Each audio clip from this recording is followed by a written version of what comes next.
तर काही तांत्रिक बाबींमुळे जे आहे ते काही खासदारांचं मतदान जे आहे ते होऊ शकलेलं नाही आणि याच बाबी ज्या आहेत त्या सध्या लोकसभेमध्ये तपासल्या जात आहेत। ही महत्त्वाची माहिती जी आहे ती आता समोर येते। वक्फ सुधारणा विधेयकावरती लोकसभेमध्ये हे मतदान पार पडत होतं आणि काही तांत्रिक बाबींमुळे काही खासदारांचं मतदान जे आहे ते होऊ शकलेलं नाही। या संदर्भात आता लोकसभेमध्ये हालचाली सुरू असल्याचं पाहायला मिळत आहे। वक्फ विधेयक सुधारणा जी आहे त्याच्यावरती दिवसभर आज लोकसभेमध्ये चर्चा झालेली होती आणि या चर्चेनंतर मतदान जे आहे ते रात्री उशिरा पार पडताना पाहायला मिळतंय।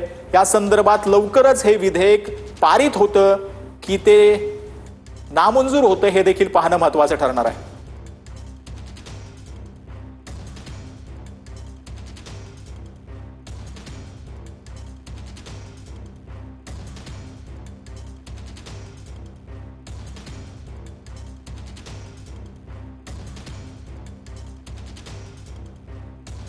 तर वक्फ सुधारणा विधेयकावरती लोकसभेत मतदान पार पडलेलं आहे। यामध्ये जवळपास 390 खासदारांनी जे आहे ते आपलं मतदान नोंदवलेलं आहे आणि यामध्ये काही मतदान जे आहे ते बाजूने तर काही विरोधात पडलंय, परंतु काही खासदार तिथे उपस्थित आहेत, परंतु तांत्रिक बाबींमुळे ते मतदान जे आहे ते तिथं पार पडू शकलेलं नाही त्यांचं आणि त्या संदर्भात सध्या लोकसभेमध्ये हालचाली ज्या आहेत त्या पार पडताना पाहायला मिळतात। वक्फ सुधारणा विधेयकावरती लोकसभेमध्ये मतदान जे आहे ती प्रक्रिया संपूर्णपणे पार पडते आहे। यामध्ये 390 खासदारांचं मतदान जे आहे ते आतापर्यंत झालेलं आहे आणि त्यानंतर आता या संदर्भात काही खासदारांचं तांत्रिक बाबींमुळे मतदान पार पडू शकलेलं नाही।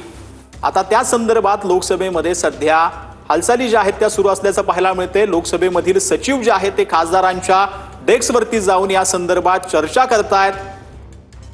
आता नक्की या विधेयकाचं काय होणार याची माहिती जी आहे ती थोड्याच वेळात आपल्यापर्यंत पोहोचेल।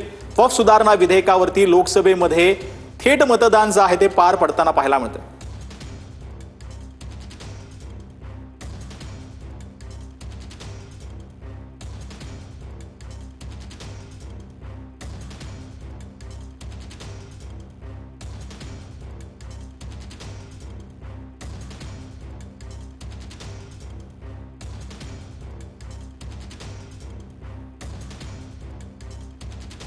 तर आता महत्त्वाची माहिती समोर येते। समजा आतापर्यंत जे मतदान झालेलं आहे 390 खासदारांचं, त्यावर समजा कुणी जर आक्षेप नोंदवला तर पुन्हा जे आहे ते मतदान होऊ शकतं आणि हे मतदान जे आहे ते मानवी मतदान केलं जाईल।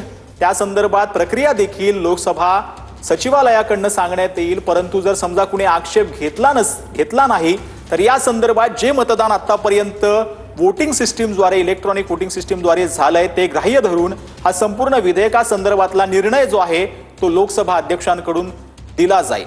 वक्फ सुधारणा विधेयकावरती लोकसभेमध्ये मतदान जे आहे ते पूर्णपणे आता पार पडत होतं, परंतु काही तांत्रिक अडचणींमुळे काही खासदारांचं मतदान जे आहे ते होऊ शकलेलं नाही। त्यामध्ये आतापर्यंत 390 खासदारांचं मतदान जे आहे ते झालेलं आहे, परंतु या ज्या खासदारांचं मतदान झालेलं नाही त्यांनी समजा आक्षेप घेतला तर ही मतदान प्रक्रिया वेगळ्या पद्धतीनं म्हणजे मानवी प्रक्रिया राबवावी लागेल। त्या संदर्भात लोकसभा सचिवालयाकडून देखील ही संपूर्ण पद्धत जी आहे ती समजावून सांगण्यात येईल, परंतु समजा कुणी आक्षेप घेतला नाही तर जे 390 मतदान विधेयकासंदर्भात झालेलं आहे त्यामध्ये हो आणि नाही मध्ये जे मतदान झालेलं आहे त्यावरून निकाल जो आहे तो दिला जाऊ शकतो। तर लोकसभेमध्ये तांत्रिक बाबींमुळे काही खासदारांचं मतदान जे आहे ते होऊ शकलेलं नाही। लोकसभा अध्यक्षांकडून या संदर्भात तपासणी जी आहे ती सध्या सुरू आहे। 226 खासदारांचं मतदान जे आहे ते बाजूने झाल्याचं बोललं जाते। लोकसभेत 390 खासदारांचं मतदान जे आहे ते नोंदवलं गेलेलं आहे। तांत्रिक बाबींमुळे काही खासदारांचं मतदान होऊ शकलेलं नाही। लोकसभा अध्यक्षांकडून या संदर्भात तपासणी सुरू आहे। लोकसभेमध्ये 390 खासदारांच्या मतदानाची नोंद जी आहे ती झालेली आहे। तांत्रिक बाबींमुळे काही खासदारांचं मतदान जे आहे ते होऊ शकलेलं नाही। या संदर्भात लोकसभा अध्यक्ष सध्या तपासणी करतायत। यात लवकरच काहीतरी मार्ग काढून या वक्फ सुधारणा विधेयकावरती काय होतं हे पाहणं अत्यंत महत्त्वाचं असणार आहे। तांत्रिक बाबींमुळे काही खासदारांचं मतदान हे झालेलं नाही, त्यामुळे आता लोकसभा अध्यक्ष ओम बिर्ला या संदर्भात काय भूमिका मांडतात हे पाहणं महत्त्वाचं ठरणार आहे। लोकसभेत 390 खासदारांच्या मतदानाची प्रक्रिया पूर्ण झाली आहे, परंतु तांत्रिक बाबींमुळे काही खासदारांचं मतदान जे आहे ते होऊ शकलेलं नाही। या संदर्भात आता लोकसभा सचिवालयाकडून आणि लोकसभा अध्यक्ष ओम बिर्ला यांच्याकडनं स्पष्टता जी आहे ती थोड्याच वेळात देण्यात येईल। त्या संदर्भातल्या तांत्रिक बाबी ज्या आहेत त्या सध्या लोकसभा सचिवालयाकडनं तपासल्या जात आहेत। हे संपूर्ण प्रक्रिया कशी पूर्ण होईल यासाठी सध्या समजून घेतलं जाते। आक्षेप घेतल्यास पुन्हा प्रक्रिया करावी लागणार आहे। लोकसभेत 390 खासदारांच्या मतदानाची नोंद झाली आहे। काही तांत्रिक बाबींमुळे काही खासदारांचं मतदान जे आहे ते होऊ शकलेलं नाही अशी देखील माहिती मिळते आहे। लोकसभा अध्यक्षांकडून या संदर्भात तपासणी जी आहे ती सध्या सुरू आहे। सर्व खासदारांनी मान्य केल्यास झालेल्या मतदानावरतीच निर्णय जो आहे तो घेतला जाईल। आक्षेप घेतल्यास पुन्हा मतदान प्रक्रिया होण्याची शक्यता जी आहे ती वर्तवली जाते आहे। ही आत्ताच्या घडीची महत्त्वाची बातमी आपल्याला म्हणावी लागेल। वक्फ सुधारणा विधेयकावरती सध्या 390 खासदारांचं मतदान पार पडलेलं आहे। तांत्रिक बाबींमुळे काही खासदारांचं मतदान होऊ शकलेलं नाही। लोकसभा अध्यक्षांकडून तपासणी सध्या या संदर्भात सुरू आहे। लोकसभा सचिवालय देखील याची तपासणी करतंय। सर्व खासदारांनी मान्य केल्यास झालेल्या निर्णय जो आहे तो मान्य केला जाईल। आक्षेप घेतल्यास पुन्हा ही संपूर्ण मतदान प्रक्रिया जी आहे ती पार पाडली जाईल। तांत्रिक बाबी